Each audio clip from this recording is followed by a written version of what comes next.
Então, o diagnóstico situacional, ele é super importante porque ele vai dizer para a gente como que é a realidade, né? Então, como que ela é, como tende a ser a realidade e como chegamos a ela, que são as explicações. A gente precisa entender também como que esse processo se dá, né? Para além de conhecer quais são os riscos e os agravos à saúde das pessoas acometidas, é importante também trabalhar as explicações do problema para a gente poder chegar nos determinantes relacionados aos processos, ambientes e às condições de trabalho.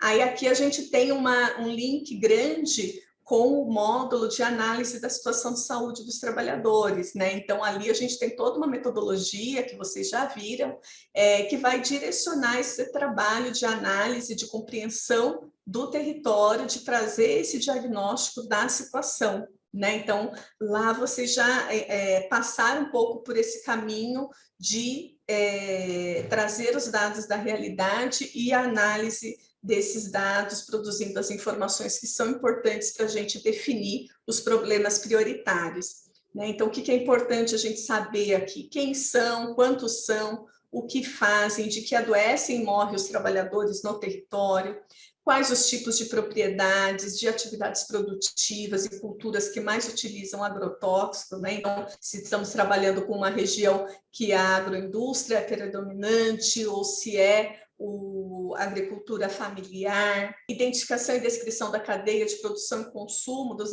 agrotóxicos, desde o registro, produção, transporte, armazenamento, distribuição, comercialização, utilização, dispersão, degradação e disposição final, a identificação da existência de produção orgânica ou de base agroecológica e tecnologias utilizadas. Então, também é importante a gente identificar, além do problema da exposição, registros, iniciativas de mudança da realidade, né, se já existe no território, porque isso é importante também para trazer a discussão ali para o território, identificação dos agrotóxicos mais utilizados e dos modos de preparação e de aplicação em cada etapa produtiva. Então, é tudo aquilo que já foi visto na análise de situação de saúde dos trabalhadores, mas que vai dar esse subsídio para entender e compreender a realidade, né? Isso é a base do planejamento.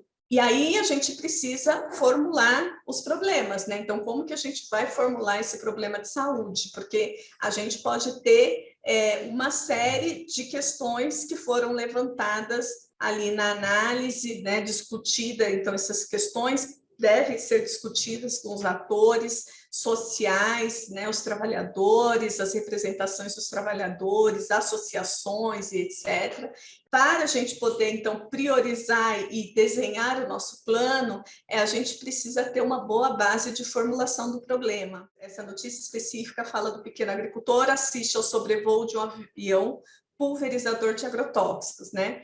E aí, quais são as questões que são importantes para a gente definir e chegar no nosso problema de saúde do trabalhador, né? Então, primeiro é identificar o tamanho do problema, né? Nesse caso, então, isso pode ser o aumento de casos de intoxicação num determinado período, no período a gente vai chegar ali mais à frente, mas pode ser o aumento de casos de intoxicação por agrotóxicos nas unidades de saúde. Aqui, no caso específico do vídeo, está falando de alguns episódios de intoxicação atingindo grupamento de trabalhadores em alguns momentos, né? Então, isso representa a dimensão de qual que é o problema, né? Nesse caso, foram 47 trabalhadores que chegaram nas unidades de saúde a partir aí da pulverização aérea de agrotóxicos. A população atingida pelo problema, trabalhadores rurais da cultura do milho, a atividade econômica predominante é a cultura do milho,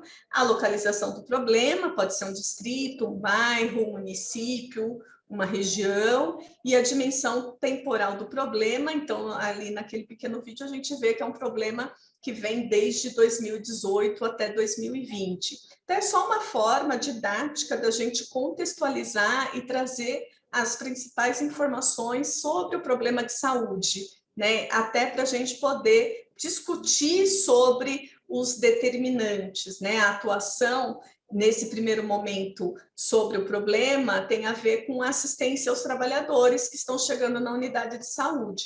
do ponto de vista da vigilância, a gente vai precisar chegar aí no trabalho que estava sendo desenvolvido, nas condições de trabalho e nos determinantes, né, nos condicionantes e determinantes. Então, é só uma forma, tópicos aí, para a gente poder organizar essa formulação do problema, porque isso será importante para o desenho do nosso plano. Tendo levantado os problemas, a gente precisa priorizar. E aí aqui eu lembro a portaria 3.120, né, a Instrução Normativa da Vigilância em Saúde do Trabalhador, portaria de 1998, que ainda é nossa referência para estruturar e organizar a vigilância em saúde do trabalhador no SUS. Então, lembrando dessa portaria, destacando que ela fala, em determinado momento, da impossibilidade ou dificuldade da gente intervir, né, dada a abrangência de dificuldades operacionais de se implementar a vigilância em saúde do trabalhador simultaneamente em várias atividades ali naquele território, é preciso ter critérios para priorizar, né? Então, a priorização ela tem a ver muito mais com as escolhas, né, com aquilo que a gente vai definir e eleger dentre os problemas que foram identificados aqueles que são objeto de atuação, mas isso não quer dizer que o que está ficando de fora não seja também um problema. Por isso a gente precisa ter muito bem definidos os critérios até para justificar a ação desenvolvida naquele momento. Então, os critérios ele pode ser e é muito importante que ele seja, né, um critério discutido junto aos movimentos sociais, priorizados pelos movimentos sociais, pode ter a ver com frequência ou a gravidade dos agravos, riscos, exposições ou situações de vulnerabilidades que representam um problema coletivo, pode ser por ramos de atividades, por cadeias produtivas, ou prioridades definidas por setores institucionais parceiros, como o Ministério Público do Trabalho. Quanto mais a gente discutir, mais parceiros institucionais, trabalhadores e suas organizações, a gente trazer para a discussão desde esse início do processo de planejamento, a gente tem uma possibilidade maior de desenvolver e executar ações que mudem a realidade, porque a gente tem as outras instituições que têm responsabilidades naquele tema, naquele problema, também desenhando as suas intervenções, e a gente consegue fazer uma comunicação maior com a sociedade sobre o problema que a gente está intervindo, né? Então, esse é um processo importante para a gente definir o que será feito diante de tantos problemas que foram identificados. Passamos aí pela etapa de definição dos nossos objetivos. É importante desenhar, escrever o que se quer com aquela ação, o que se pretende fazer a fim de superar, reduzir, eliminar ou controlar os problemas identificados, que não seja um projeto ou uma ação que tenha um bom título, mas aí não na hora de saber, tá, então o que será feito, ficar um desenho sem uma descrição detalhada, né, do que será feito. Então, os objetivos eles precisam ser específicos, indicando claramente o que se quer alcançar, devem ser passíveis de serem alcançados, até para não causar desânimo na equipe, né? Então, é importante a gente dizer exatamente o que quer e aquilo que a gente quer seja factível de ser executado, de ser alcançado. Flexíveis, de forma que possam ser modificados caso haja necessidade, e mensuráveis e conter prazo, porque quanto mais quantificado, mais fácil, né, para a gente medir e para a gente poder avançar no desenrolar daquela ação, daquele problema ou daquela ação programática que a gente está propondo.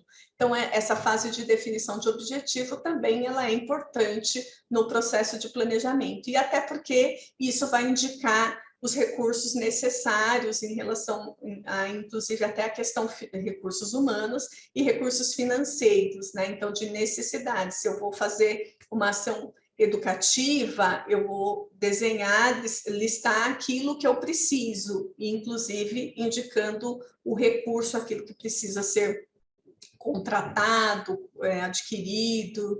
Bem importante a gente ter o objetivo muito bem detalhado. E aí sim a gente chega no desenho das estratégias, das ações, né? Então, o que é necessário fazer para cumprir com os objetivos, respondendo aquelas perguntas que a gente são bem conhecidas. Então, o que será feito, quem fará, com o que, como, quando e onde. Então, é importante a gente ter essas perguntas respondidas nesse desenho das estratégias do que será feito.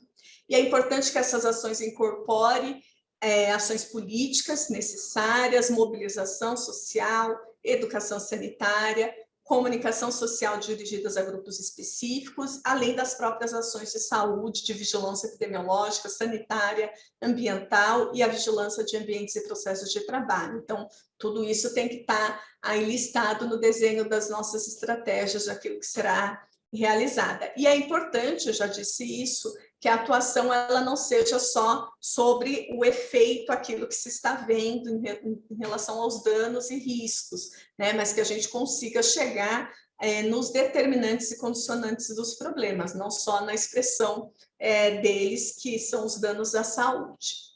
E, por fim, muito importante, também disse isso no início, a gente definir os procedimentos de avaliação e monitoramento da ação, da implementação da ação.